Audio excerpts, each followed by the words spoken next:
Hey, Hi. how are you? I'm good. How are you?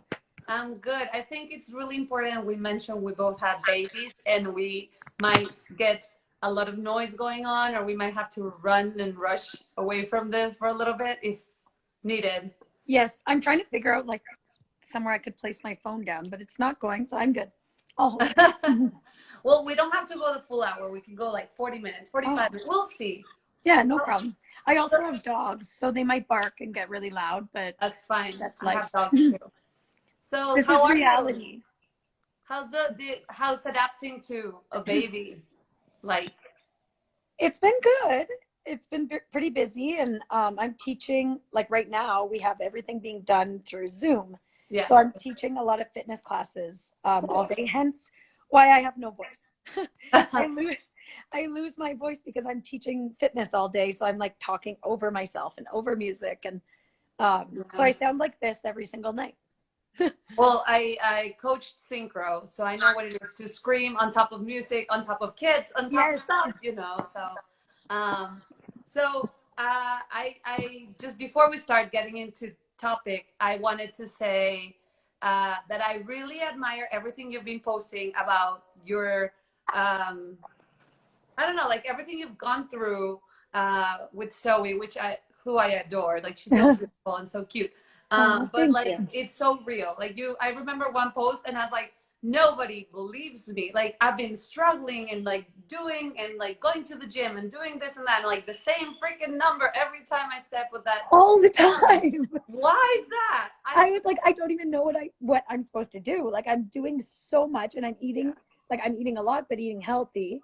And I was like, this baby weight should be coming off. Like my stomach should be getting smaller. And every time I weigh myself or I look in the mirror, it's the same, but that's okay. We're still getting healthier by being active. Exactly. And I think that's like a topic we should touch at some point. And like, if you ever want to do this again, I would Mm. love to talk about that because I think there's like the contrast. I saw a post by Aliona and like, she was like, oh, 8 months and I'm so skinny. And I'm like, I don't like you. So Aliona, who I love, she did a fitness class for my skaters Yeah. about 3 weeks ago. And she was doing the fitness class in a sports bra with her 6-pack. And I was like, are you kidding me? Like, I've got like a belly that's just hanging. I can't fit into my jeans anymore. How do you look like this? And she was Yeah. like, I still have a few more pounds to go. And I was like, no, this is not fair. You are like What, some unusual creature. right? When was your baby born? October 25th. Okay, mine was born in August Okay. 23rd. So it's good to say that I think you're gonna get to that point where hormones kind of balance out in a little bit because I've been like struggling and doing all these things and nothing worked, and all of a sudden 2 kilograms. I was like, this is Oh, wow. And then it started going. So yeah. I think You it's the started hormones, and seeing, you have the same problem with like hormones that I have, not that Aliona has. But so maybe yeah, I don't know. She's it'll missing one. happen. Who knows? Or else she just literally works out all day while Yeah, she's holding her baby for extra weight. true. I saw that too. Yeah. So anyway, so the chat here is this is a new club in Mexico that we're trying to interact with coaches and um, other skaters and parents, so they get, I don't know. There's never been anything like it to help each other out and teach each other about topics they might not know about. So even though like I think it's a very like a newer concept to talk about like periodization. Like it's not a new concept, but like people are trying to follow it more now. Like Mhm. back in when I skated, people were like, my coaches were like, so just go, like they wouldn't include me in their plan. I don't know if Yeah. that happened to you, but like right now I think that changed. So I've been studying about it, and I just want to like talk to you about your experiences so Mhm. other people know what you've been going through, or like what you went through, and like when did you start planning on like a 4 year basis, and so on, right? Mhm. So let's talk a little bit about this. Do Yeah. you remember when you started transitioning from like recreational skating to like more competitive, like you decided to take it serious? Well, it was when I was 14. I'm from a small town in northern Ontario. So Okay. Ontario is one of the biggest provinces in Canada. Okay. And at my small town, we had ice 3 days a week for like 1 or 2 hours. So I was Oh, skating Monday, Wednesday, Friday, maybe like 4 till 6 or something in the evening. If oh, I was lucky, 4 till 7. oh my Um, God. and I had learned all my triples skating, you know, only that much. Um, and I wanted to take my skating to a more serious level. So I told my parents I needed to move somewhere that has, first of all, more ice time, like Yeah. ice all day long, Sure. and more elite coaching. So we made the decision. I moved to the closest training center, which was 3 hours away from my home. Okay. And when I moved there, I was able to skate from Monday to Friday, and they had ice all day. Like I could just miss school and skate all day if I wanted, which I did quite often. But at this point in 2001, people were not talking about periodization. We were not planning things. It was like you show up at the rink, you skate, you do the same thing all the time, whether it was March or September Yeah. or nationals Like, ended or nationals was coming in 3 months. I think it was more like, okay, so now you're this level, so this is what you're expected, right? Yeah. And But like we were told sometimes, we have to skate 3 sessions a day. So we were expected to do our 3 hours and to do our off ice. And that was really it. yeah. But I think I think there's a concept now that people like I think all over the world people are trying to make skating like a sport just to remain healthy, not like a just like to achieve the Olympics like Mm-hmm. many have, and like not other like not everybody has that opportunity. So like now because people are many countries are trying to retain skaters, I think periodization helps to set your own goals for according to each skater and each of their levels and whatnot. So Mm-hmm. like when did you know what your goals were? Like I want to go all the way, I think I can do all of this, or like when did you decide to, okay, maybe I should do pairs? Because I met you and we were junior Grand Prix series, like I remember you so clearly, and I remember, I don't know if you guys were together, but like I remember Jess Dubé as well, like Mm-hmm. around the same ages.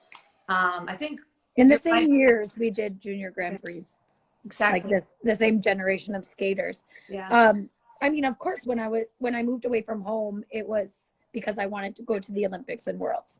I Okay. didn't understand how you got there. Like really, I knew like you won nationals, you went to the Olympics. I didn't understand how everything else worked.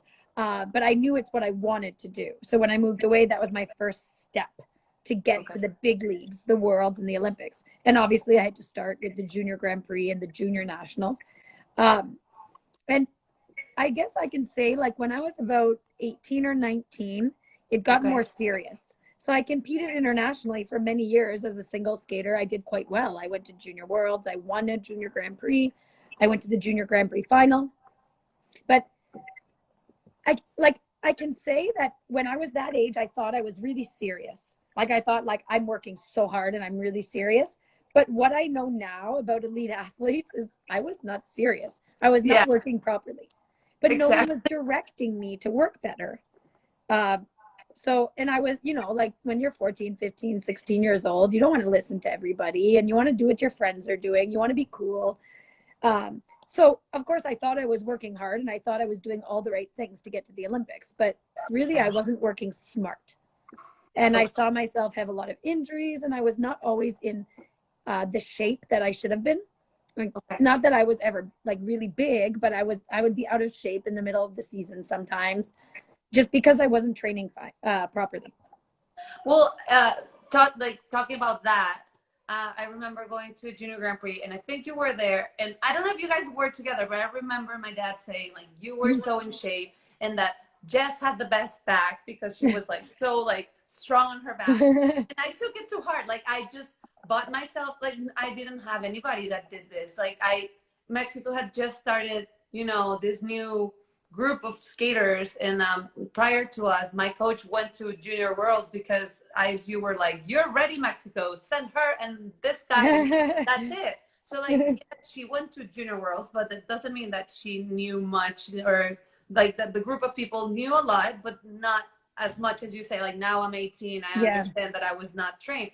So like I remember buying myself what's it called, the little weight, weights, and just like, yeah, dumbbells. Yeah. dumbbells, and going and like, and then my arms changed, and then my body changed, and then I made my own routine because nobody had like, yes, I did off ice, but it was very not the level I should have been doing it then. Yeah. So yes, I understand that. But once you realize you were getting injured, we're getting to some like really good stuff.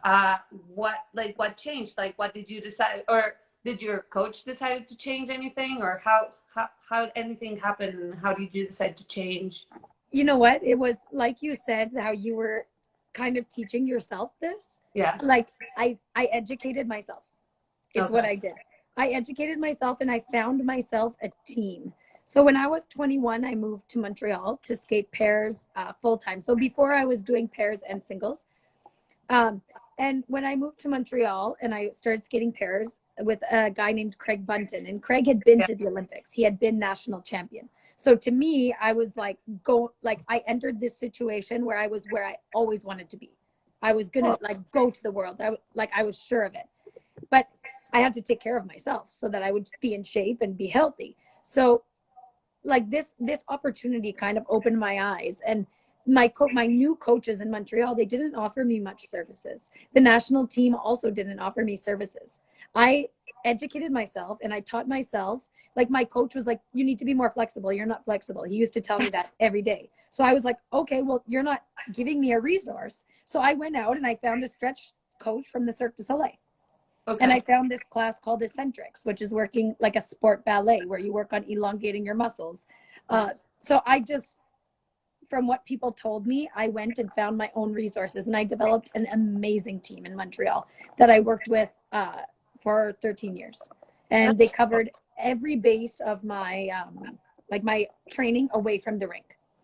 And then what ended up happening was every pair skater that trained at that rink, my coach would be like, oh, go see Meagan. She'll tell you who to see. So I was the skater, but I was educating everybody. Like I was telling everybody, okay, you do eccentrics here, you do Pilates here, you go for your osteopath here, your chiropractor here, your strength trainer here. So I was directing everybody. And even now, actually, the ice dancers in Montreal with Mary France and Patrice, they work with my team that I created. So it's crazy how it kind of like evolved like that. Yeah, that happened a little bit when I moved back. I skated in Connecticut, and then I moved back to Mexico. And then like my old coaches were like, okay, well, go to Anna. She can teach you an outside camel. Go to Anna. She has a personal trainer. Go to Anna. Like yes, but it's funny. Like now we all wanna give our students the whole package. And I remember going. And students want the whole package now. Exactly. I never questioned when my coach didn't give me these things. I said like, okay, I'll go find it. But now the students or their parents, they want the coach to provide them this. Yeah. Well, let's talk about your students. Do you recommend, like, do you have a way to keep track? Because we can either talk about yourself or you can talk about like the way you do it with your students. Was there a way you kept track of yourself, or how do you keep track now of your students on their goals? Because I'm probably somebody that's going to, I don't know how your competitions work, like regional, sectionals, what you know, but like they probably, some of them are just like trying to get to nationals. Like even so, like do you have a way to keep track with their goals and if they're achieving them or not? Well, I mean, I'm still new to coaching. Okay. And right now is such a unique situation because right now we're coaching through Zoom. We're coaching only through video conference. Doesn't count then. So I know exactly their schedule for Zoom because I prepared it. Like I'm doing that for my husband and I students because it's an area that I'm good at. So I prepare them the schedule for the week and I make sure it's balanced. So it's not too much of one thing or too much of another. And we always ask the students or the skaters what else they're doing on top of what we provide, because maybe they're doing too much by themselves or they're not doing enough by themselves. There's always a different extreme of people, right? Yeah. And I think that when you're talking about the goals with the skaters, it's a constant conversation. We're having conversations like this all the time at the rink. Like, oh, what are you doing about this? What do you need another resource?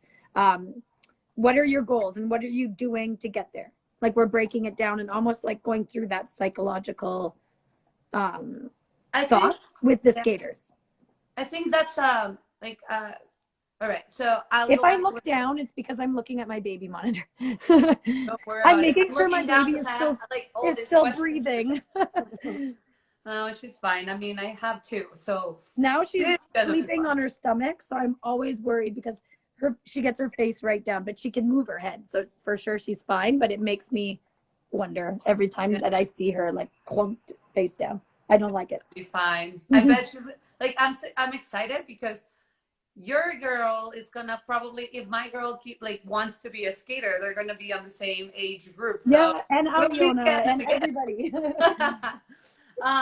So yeah, what you're mentioning, I agree. Like I think, and it's been um, happening for a long time. I don't think coaches realize, but they're setting goals to with their students when they have that constant chat. And you look at them, and you're like, okay, we need to fix it right on the moment. But I think there's a new practice where you write down, like, I think it's called like quadrennial, like 4 year Yeah, plan, and then like a yearly plan, and then a monthly plan, which can be like yeah, a couple of months together. And then out of those, then you have like a microcycle, which is like every week. yeah, See, I've been studying on this because I'm yeah. doing like a project on it. But so every week I like you want to set a goal, but I have such a hard time with my kids keeping up. I'm like, so what's your goal this week? Like it should be something achievable and easy to keep like steps being small. But Yeah. yeah, I think us as coaches sometimes don't realize, but we're setting goals is just keeping track. So there's like this new thing you write down what you're working on, and they're supposed to be checking off like boxes. Like, yeah, I was able to do, I don't know, out of 10, 4 or 5, and so on. Do you ever Yeah. do anything like that, like keeping track Mm, in a written form?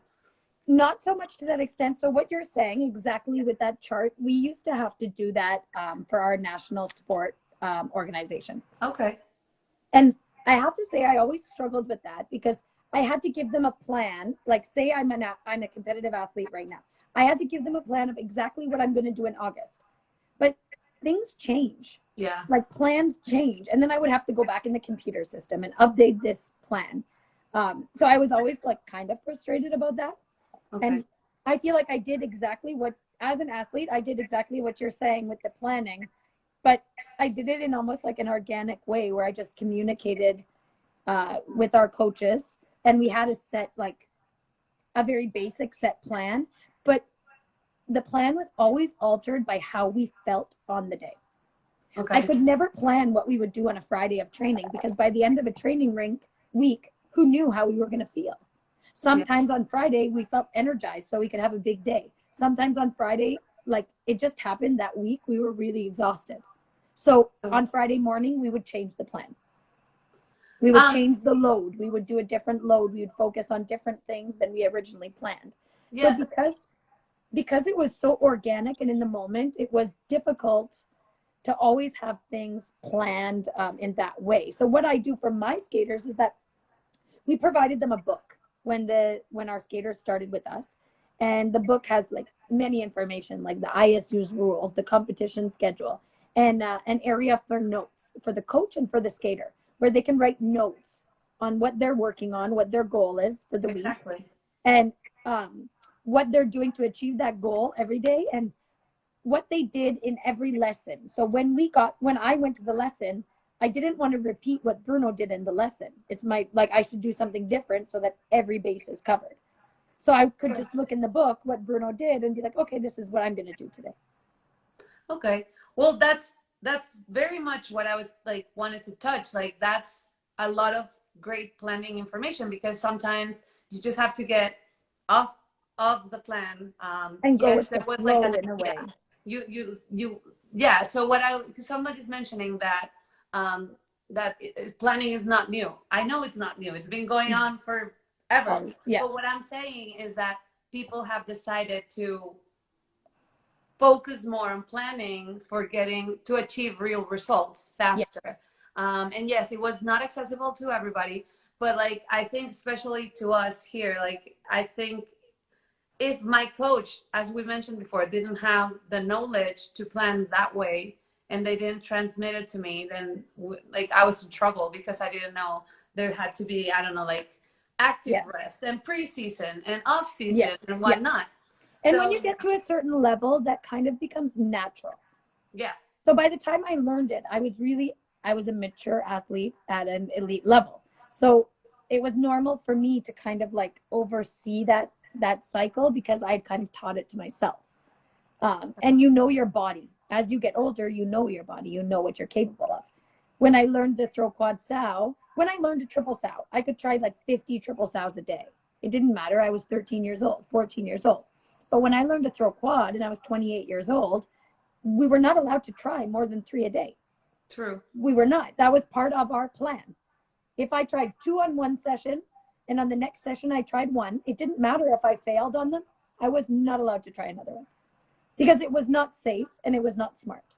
But it's awesome that you followed somebody's like guidance on that, because Yes. right now I feel like there's a lot of challenging on the behalf of parents and kids. Like I tell them, like, that's it, you're done for the day, for no more double axles. You have to do, I don't know, work on your edges, work on your knee bend, work on this, work on that. And like then I turn around and they're doing 10 more double axles, and people don't understand how bad that can be on your muscles and your joints and whatnot, right? Mm-hmm. So somebody just asked, I know we're not like answering all these questions, please. but they asked a good question. Would your planning change if it's a boy or a girl? And no, it shouldn't. It should change on the individual character of the person. What I was capable of doing in training was not the same as what my partner could do. Oh, cool. I could do more triple lutzes in one day than my partner could. My body is more compact. My body is, sorry. It's okay. I have dogs. They're probably barking at a bird outside. So it doesn't matter about the sex so much. I think it's a matter about the individual athlete. Every athlete has different ability. Every athlete have different energy levels, different ability to focus. If you have an athlete that struggles with focus, they shouldn't be trying a hard element when they're tired, because that's when you're going to get hurt. So it's about, for me, the coach reading the athlete. I have some athletes that they can go on a Friday and train 2 long programs. They're not even winded at the end. But then you have another athlete that cannot do any full run through by Friday because they're just exhausted. Did you ever get overwhelmed by your goals? No. I think no. I think inside of me, I always felt like it didn't matter how impossible the goal was. You know, when I was finishing 13th at Junior Worlds in 2003, I was like, yeah, I'm going to go to the Olympics. I'm going to be great. I'm going to go to Worlds. Awesome. Like I just never, I don't know if it's just my personality, but I never felt overwhelmed with what I wanted to achieve from skating. That's so great. I mean, yes, it's part of the personality. And it's good nobody stopped you like or said the opposite to you, or did you ever get that? Oh, for sure. Okay. For sure. It was like, well, you know, that's a little bit extreme. But I don't know, somewhere inside of me, I always felt it was possible. And obviously you need the right set of circumstances. I needed the right partner. You need I don't want to call it luck, but you need the right timing. Exactly. You need the right timing for things to happen. So maybe it would, like, there was a chance it wouldn't happen, but I always believed that it could. And I never let any big desire I had or big goal become overwhelming to me. And if it ever felt like it was starting to get overwhelming, I kind of broke it down into mini goals. And it's a lot easier to feel like you're accomplishing something when you're stepping up one step at a time instead of jumping to the top of the staircase. And I learned that over my career, as you said, like later. But before, I remember having a coach that would be like, okay, so we're doing your program for junior. And I could do a double axel. Like, that's it. I'd prefer. And like, he's like, and here's your triple lutz. And then there's a triple flip right here. So I would be like, I can't do this program. Like, if you said like a triple sow, 2 double axles, another triple whatever, and then double blah, blah, blah. Sure. But it was like, it was never overwhelming, but it was like, how am I ever going to do this clean if I can't, you know, like there wasn't any like steps. I felt overwhelmed every time I started a long program because like when I would start my long program and I had a triple twist, a triple lutz, and a throw quad sow in the first 45 seconds, I would like feel like I was just going to vomit in my starting position. But it was not, I wouldn't say I felt overwhelmed because like my goal was too big. I felt overwhelmed sometimes because I just wanted to do it so well. Exactly. And Yeah. like you were just saying, actually, it's funny that you had just learned your double axel, and then they were like, okay, your triple lutz will be in your program. My partner and I learned to throw quad sow, and we decided in the spring we were going to learn to throw quad sow. Then we went on vacation and we came back and we did choreography first. So before we ever attempted to throw quad sow, we choreographed it into our long program. But it was, and I remember walking through the choreography and being like, oh my God, like this is where we're going to do the throw quad. I'd never tried one. And I was just like, yep, it's in the program. Like, it was like, we're just going to go for it. And looking back, I'm like, that's so stupid and crazy. But in the moment, it just felt right. I knew I would do it. It's so weird. It feels like, I don't know, like some people just know that you can do this and that. Like, so my goal was never to go to the Olympics. And I almost had the opportunity. I didn't get the opportunity at the end, but through the whole year, and I knew in the Olympic year I had to be up in like the final round, and I would be like, yes, I'm gonna be top 24. I'm gonna be like, I know it. And I felt a little embarrassed because everybody was speaking English in LA when at Worlds, and then my dad's like said to me, he was on the phone, Ticketmaster or something, he's like, should I just buy for the short program? And I screamed in Spanish, no, buy for the long as well, I'm making the long. And like Sonia La Fuente, you know, the Spanish girl, Yeah. the only other person that speaks Spanish would walk by and she's like, what, like, who do you think you are? Like, I just talking to my parents, I didn't think anybody else from the skating. But you have to believe it. Yeah. You have to. Yeah, it's like very important to know your goal. And I would always, like, I didn't know the whole rules for ISU and making the Olympics, but I was like, I'm going to be top 24. I'm going to be top 24. And I just kept dreaming about that number, and I was that number. So I think, yeah, it's very important to believe on what you're trying to achieve. And you have to be breaking it down in little steps. So like, it's yeah, so like it gets me back to something you just said about the long program, but the beginning of the season, like how do you plan, like when you are done with your first run through and it's terrible. Of course not going, always, how do you pump yourself up to keep going through the season? We always, like when we were doing the first run throughs of a new program, my partner and I, since I skated with somebody, I could communicate with them and talk to them. So when I felt overwhelmed, and so did he, and we were like, oh my God, this is like so terrible. It's going to be so hard. And we were like, you know what? We just accepted that it would probably suck. It was like, this is probably going to be bad.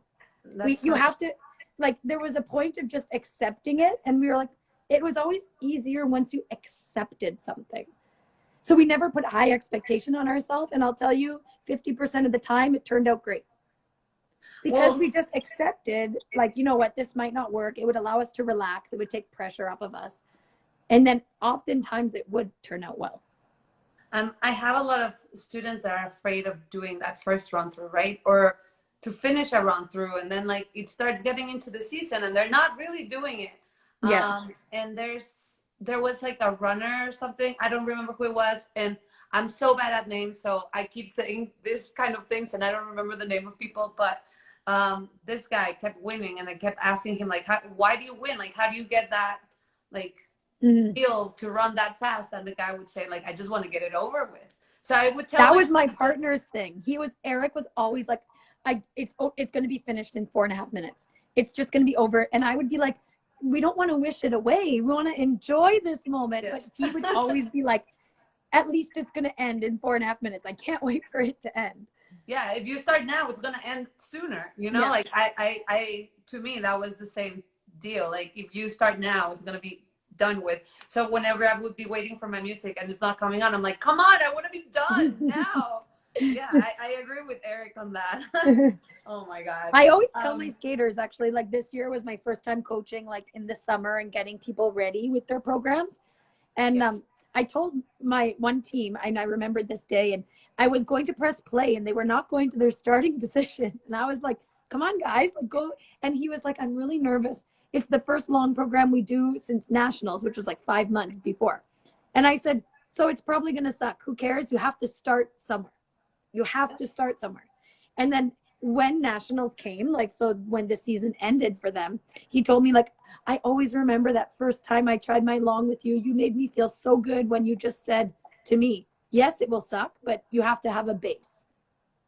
And then you work to improve that base. Well, it's like when you know you're gonna go and see like a nutritionist, you just better have a really big meal, because once you start dieting, that weight's gonna at least go away because you just are full. Yeah, That's the way I that's think funny. it. Like, it better suck right now because it then gets better right away. Yeah. There's a question there. Do we have to prepare 2 programs? Even we don't, I don't know. You want to write it down in Spanish? I can translate. But to me, if you're gonna plan on doing both programs, to me, Anna, I would do the long program first. Then it makes the short program easier. Oh, see, we always did it opposite. Okay. No, but what I mean is I don't, like, yes, you want to get the actual training for. Okay, so what I mean is doing the whole run through, maybe without the jumps, and then adding stuff. Like, I rather do the long program that way. But like the whole thing, I rather do the short. I mean, it makes sense a little. Yeah. I'm just gonna turn on another light because I feel like I'm getting dark. Okay. I don't know if it will work, but look. Did you ever so beginning of the year, first competition? My dog keeps throwing me this stupid ball. That's fine. You can throw it back. Everybody's gonna have a blast. Did you, like, the first competition of the year, do you ever focus on actually like winning, or do you focus on just getting something like a call or anything specific? Finishing the program, surviving. Yeah. Like the first competition of the year, you're wondering too, like, are people gonna like my program? Okay. Like, what's the feedback gonna be? What's my levels gonna be? There's so much unknown when it's your first competition of the season.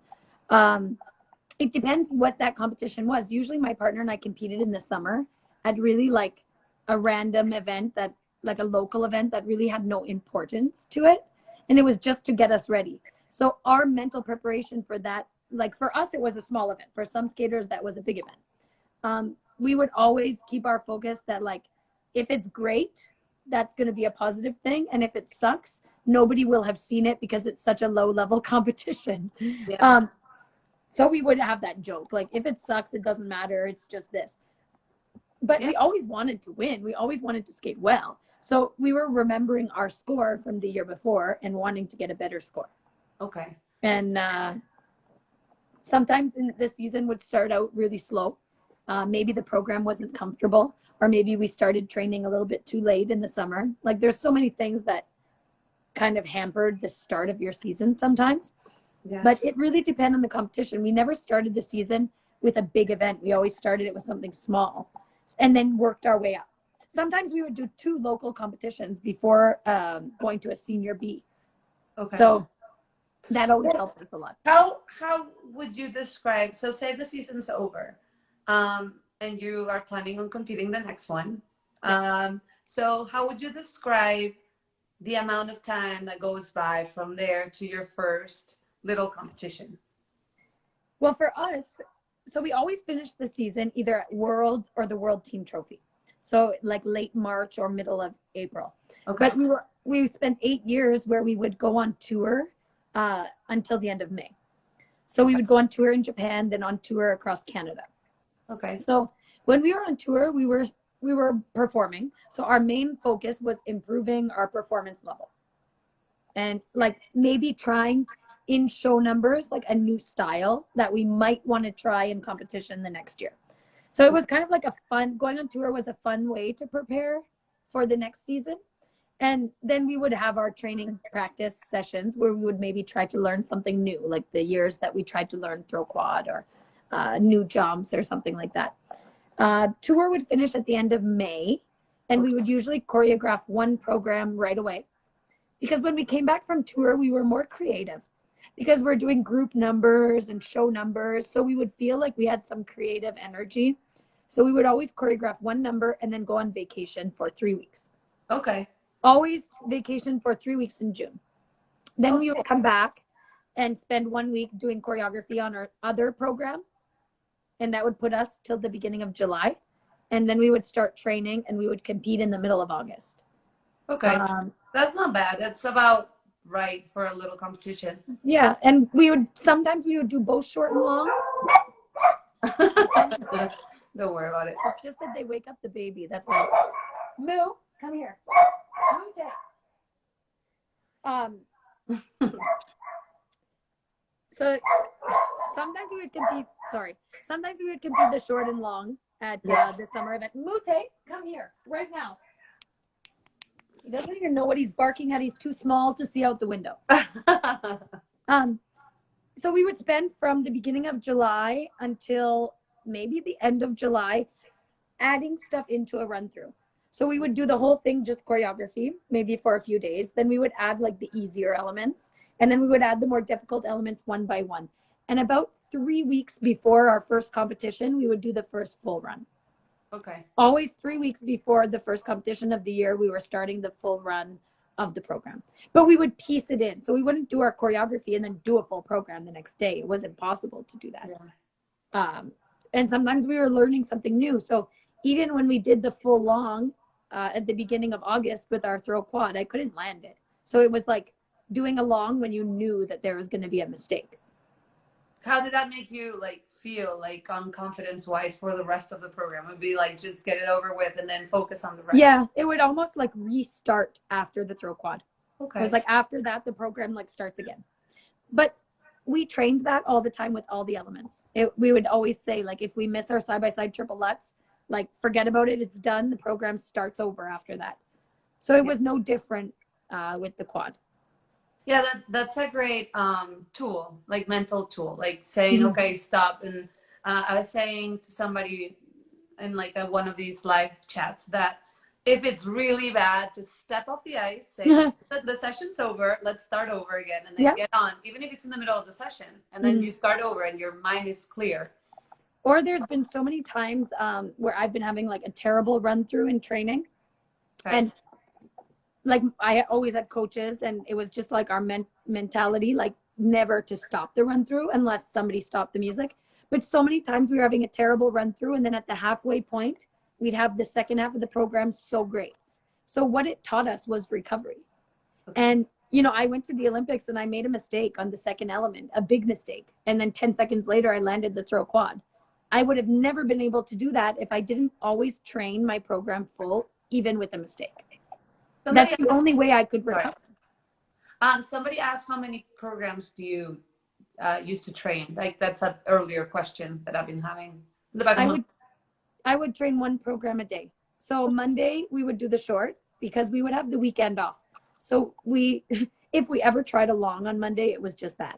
So we would always do a full short on Monday and then we would skate the long from beginning to end, but maybe just with half the elements. Okay. And we would always change which elements. Then Tuesday, we would do the full long. Wednesday would be the full short. Thursday, the full long. And then Friday, it was one of the programs, whichever one usually was the worst of the week. I agree completely on what you're saying. I used to Mondays do short programs because of the same issue. Like I thought it was like, you're just starting. Why would I start with a long? I think a lot of people call Monday like a high load or like a tough load, like a more load on Monday. And I have students that can't do it. And I tell them like, okay, it's Monday. Don't get close to your long program. It's not going to happen. Yeah, I agree. Yeah. So anyway, I like that question. Somebody just wrote, how did you manage injury? How did you train? Your training routine change? Yeah, I saw that. Yeah. It's a good question. I don't want to use the word lucky because it's not lucky. I worked for it. But I spent the last 10 years of my career, I really never had an injury. Okay. I had pains, of course, but there's a difference between pain and an injury. And I was mature enough and I knew my body enough that I could differentiate. But there was a reason I never had an injury, and it's because I took care of my body like to an extreme that I never saw from an athlete yet. I was seeing a therapist every day, and I would go and see my osteopath, and he would ask me, okay, like what's wrong today? And I said, nothing. You just need to keep my body healthy. So I would see my therapist, not because I was injured, but to prevent me from getting injured. Yeah. I didn't wait until I was injured to see the physiotherapist. So on Monday, I saw the physiotherapist. Tuesday was the massage. Wednesday was the acupuncture. Thursday was the osteopath. Friday was another massage. Always. This was part of my training. So for me, it was just like natural that I did that, and I took care of my body. So my body stayed healthy and I never had some serious injuries. And I learned to do that because I did have injuries when I was younger. And I learned that you need to take care of your body before you get injured. Would you think that it has anything to do with the days off, like not taking days? Like, I'm not talking about you, like other people, like overdoing, overloading. Oh, for sure. Okay. I knew, like, I see so many kids now do like hours and hours of off ice jumps, and off ice jump technique is great, but this is like a recipe for an injury. Yeah. You need to be careful. You can work on walkthroughs and rotation off the ice, but if you spend 3 hours a day doing triple jumps off the ice, you're going to sprain your ankle so easily. Yeah. So I think it's the type of workout you do. So I did 2 intense workouts a day, and then a week, and 4 workouts that were about keeping my body healthy. Okay. So what would be which? Like which day of the week or which type? No, like what training, like which sort of trainings? What I was working with my strength trainer twice a week, who is also my osteopath. So he was my therapist and my trainer. And when I say strength training, I don't mean working with weights. I never work with weights. It was, with bands and dynamic exercise and some plyometrics and some cardio, all like high intensity interval training is exactly what we did. This is my dog, Theo. And then once a week I was doing Pilates. Okay. So I wouldn't call this intense. Like, it was difficult work, but Pilates is keeping our body healthy without impact. Healthy and strong without impact. Then I was doing eccentrics, which is a body movement class, kind of like sport ballet or a barre class. Yeah, I'm sure lots of people heard of a barre. And I would do that once a week, and I would do hot yoga twice a week. Okay. So hot yoga, Pilates, and eccentrics were my lighter workout days. And then twice a week, I would do my high intensity training with my trainer. I hate yoga. Oh, really? I don't. I'm not good at it, but I love it. No, you're good at it. I've seen videos and posts of you. Like, you look amazing.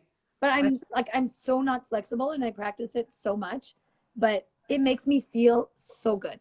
Like, I have so much pain in my back from the years of skating, and doing a yoga class just kind of frees that all up, and I feel really good. And this is going back to injuries. I mean, if you get an injury from a younger age and you don't take care of it right away, you might carry it the rest of your life. I mean, personally, when I was 12, I think it was like a growth spurt, and I was being taught laybacks, and I was being pulled by like, crazy coaches. Yeah, and did not tell me how to stretch, like how to counteract that stretch. And I have like one disfigured disc, and like out of it I have scoliosis now, and it just I could never really do a Billman or a layback because of that. And I was 12. So like you guys have to make sure to keep your rest and nutrition and water intake. I mean, that's really important out of like the rest days. It's part of like the whole planning. You have to put that in and make sure that your students are following it. And I think like what taught me about how to take care of my body is in 2009. So you were talking about LA Worlds. Yeah. In this time between 2009 and the 2010 Olympics, which I didn't qualify for, I had 2 stress fractures and a herniated disc in my lower back, which created nerve damage and made my leg numb. And I skated through all of this, but I didn't see the proper therapist. I didn't do the proper exercise. So after I had this bad injury, I started doing Pilates and yoga. And it's like Pilates and yoga like saved my back. It allowed me to have 10 years of a career after such a serious injury. So that's when I really understood the importance of taking care of our bodies. And you understand it, like what you've been mentioning this for a while, like you understand your whole body. Like I love running, so I would be running and I would be like, oh, I just stepped wrong, and if I keep doing that, my knee and this and that, like you start understanding your whole body. Yeah. And when I mentioned that, I know, is I have this, like my injuries on my lower back, and yes, I know what it means to have like your leg numb, and like I understand like that. Those are, I mean, it's a bad injury. If your leg's numb, you don't know what you might do to it afterwards by keep going. It's scary. But I think at some point, and for me, it's very important I'm just seeing my baby. She's okay. Oh. For me, it's really important for young athletes to learn to differentiate between a pain and an injury. Because I can tell you, athletes at an elite level are always in pain. Yeah. There's always a sense of pain. My back may have healed, but every day of my life still, my back is in pain. But there is no injury in my back right now. So I think it's really important for people to learn their body and really like take a deep understanding of their body so they know the difference. Because I know so many skaters that maybe don't train properly, or they miss training because like something hurts and something hurts and something hurts, but there's not an injury behind this. It's an ache and a pain that can be worked through. Yeah. And for me, that's like something that's very always frustrating for me when I hear from students or other skaters, oh, my shoulder's sore, I can't skate today. And then the next day it's magically better. There was never an injury. You could have found a way. Maybe you don't do a 100 lifts, but maybe you could have found a way to still skate through this type of pain. And I don't know an athlete of any sport, of any level, that ever skates without pain or participates in their sport without pain. Yeah. I remember Vladimir, when I used to skate with him, he used to be like, okay, you're injured. You put your skates on and stand on the ice. It's better to stand on the ice than not touching the ice. Mm-hmm. So I would stand on the ice for a full session and not do anything. Yeah. If I had like a very bad injury. Yeah. And and I agree. Like, it's better to just have that feel and but you have to understand the difference between this and that. Yeah. Like a broken bone is not something that's just a pain. Like this is clearly an injury. You know what? I couldn't tell. Like, I have a high pain tolerance, and I had a stress fracture on the side of my ankle. Tibia bone. I don't know. Like, I'm not a doctor. So anyway, I had a stress fracture, and I remember skating with Galina, and she would say, it's been 2 weeks, and the doctor said 2 weeks, but like it didn't come up in the X-ray that I had a stress fracture. It would have shown up later. Yeah. And I kept landing double axels on that foot, and it was broken, and I just kept going and going. At some point, it started hurting worse, so I think I'm gonna go to the emergency room. And it turned out like I had to take 6 months off instead, because it was too late to do any casting or anything. So yeah, you have to understand the pain. You have to understand the difference. And there's a difference in a muscle pain and like something like a fracture or a torn ligament or something like this. Like right now, I don't know what I did, but I have a really sore wrist, and it's inside the bone, and it's like the worst pain I had in years. So I'm telling my husband, and I did a virtual physio appointment, and I said, like, this is not just a pain. Something is injured in my wrist. I feel it in the bone. Yeah. And this is a difference between like if I just pulled something in my back for a couple of days, or I actually have a fracture somewhere. True. So what would you do when parents decide not to follow through with your direction? Like, say somebody's like, okay, well, I want to take vacation now, and like it's like a really not okay time, or like they don't want to take a day off a week, or how do you listen to, you follow, you're hiring a plan, you're hiring a program from a coach. True. So if a coach tells you your vacation break is in June, your vacation break is in June.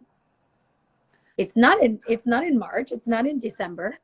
You're following the program of your coach. And that's when you hire a coach, that's what you do. And if the coach tells you that there's no training on Sunday, then there's no training on Sunday. What do you think about that? Like, do you do like a cycle per week? Like, you have to take this days off, and what, I don't know. Do you have any idea on that? Or my dog is crying to go outside. We always take Saturday and Sunday off because we don't have ice on those days. It's always been like that for me. It's normal in Canada. I don't know many places in Canada that skate weekends. You have a couple, but not very many. And this is normal. We tell everybody that they're expected to do a training one of those days.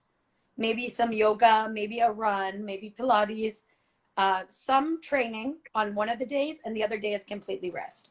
Because if they don't, like I can see if you skate 6 days a week, one of the days has to be light. And you need a full day of recovery. Nobody can function and nobody can improve and nobody can focus properly if you're not giving yourself time to recover. Because recovery should be as important as training. Exactly. I agree. So I really think that that full day off, it's very important. And I think everybody should try to push your students to take that day off. I know in Mexico, they tend to take Saturday and Sunday off, but try to push them to skate up to, if we can skate up to Saturday, but at least like to take, I don't know, maybe like a light training day. Yeah. I think it's really important. Like if I can give a message that like I believe in so much, it's the importance of recovery. Perfect. The importance of needing to take the time to recover, not physically only, but mentally and emotionally, and to do something else with your life so that you have a good balance. Yeah, I like that. I mean, I did not write anything down about balance. I did write that it was very important to have your, your leisure time and I don't know, your me time, but like, it's balance. That's what it is. And balance is so important. Perfect. I think that this gives us like a great closure to our talk because we've talked from the beginning to the very closure at the end.